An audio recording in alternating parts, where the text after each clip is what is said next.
Baik, silahkan yang mau bertanya. Ibu, silahkan.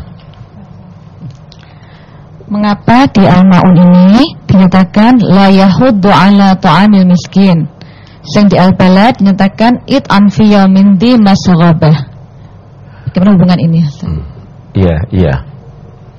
Di surat Al-Ma'un Allah berfirman wala yahuddu ala ta'amil miskin. Di surat Al-Balad falaqtahamal aqabah wa ma adraka mal aqabah fakku raqabah au it'amun fi yaumin dzi masghaba. Pembicaraannya berbeda.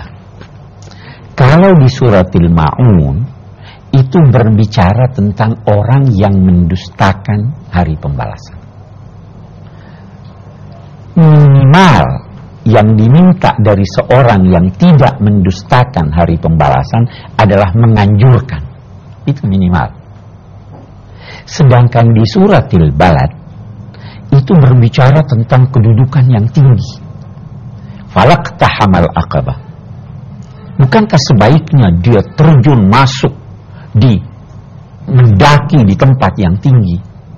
Nah, yang di tempat yang tinggi itu, mendaki di tempat yang tinggi itu bukan sekedar menganjurkan, tetapi it'am, memberi makan sudah.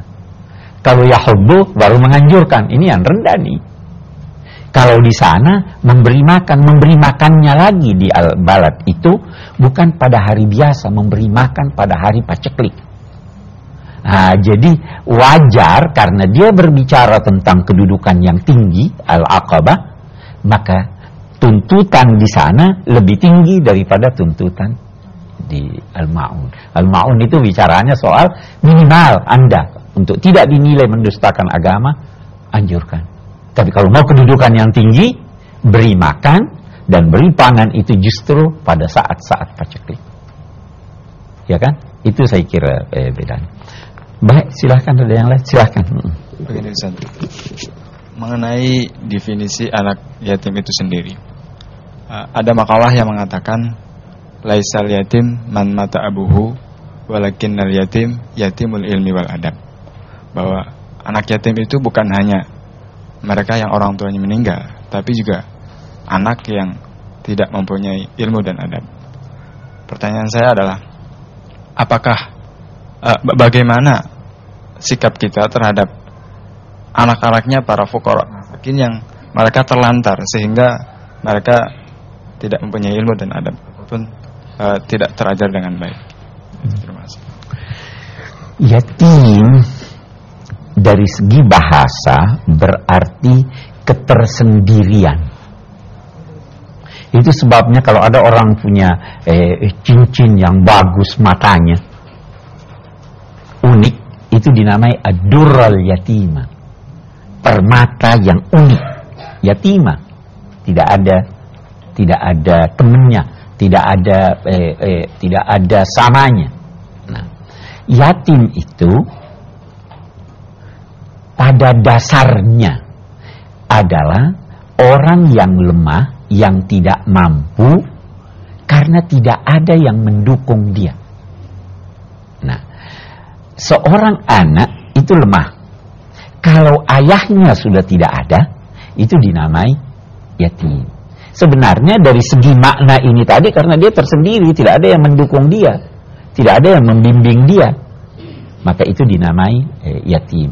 Nah, lanjutan ayat ini yang menyatakan wala yahuddu ala ta'amil miskin itu mengantar kita untuk berkata bahwa yang mendustakan agama atau hari pembalasan itu adalah orang-orang yang tidak memberi perhatian dengan kaum lemah. Nah, bisa-bisa dia tidak yatim, bapaknya masih ada, tapi kalau bapaknya lumpuh, sakit, ibunya ini, itu masuk orang lemah. Itu termasuk yang harus diberi perhatian. Saya kira itu ya, itu yang dimaksud. Baik.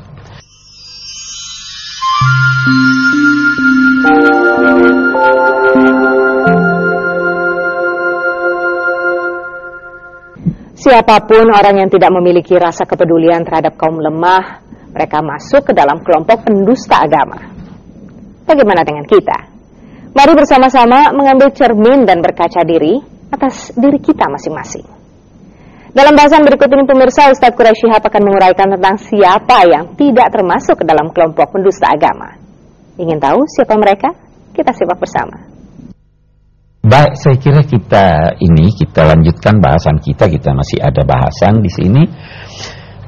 Fawailun lil musallin. Maka celakalah orang yang sholat. Nah, kalau saya berkata maka itu punya kaitan dengan sebelumnya atau tidak? Punya kaitan. Kalau begitu kita tidak perlu berkata bahwa ayat ini turun di Madinah, ayat yang sebelumnya turun di Makkah, ya kan? Fawailun lil musallin. Celakalah orang-orang yang sholat. Ada hal yang menarik dalam Al-Quran. Kalau Allah memerintahkan sholat, itu selalu didahului oleh kata aqimu as-sholat. Kalau dia memuji, itu digunakan kata wal muqiminas sholat.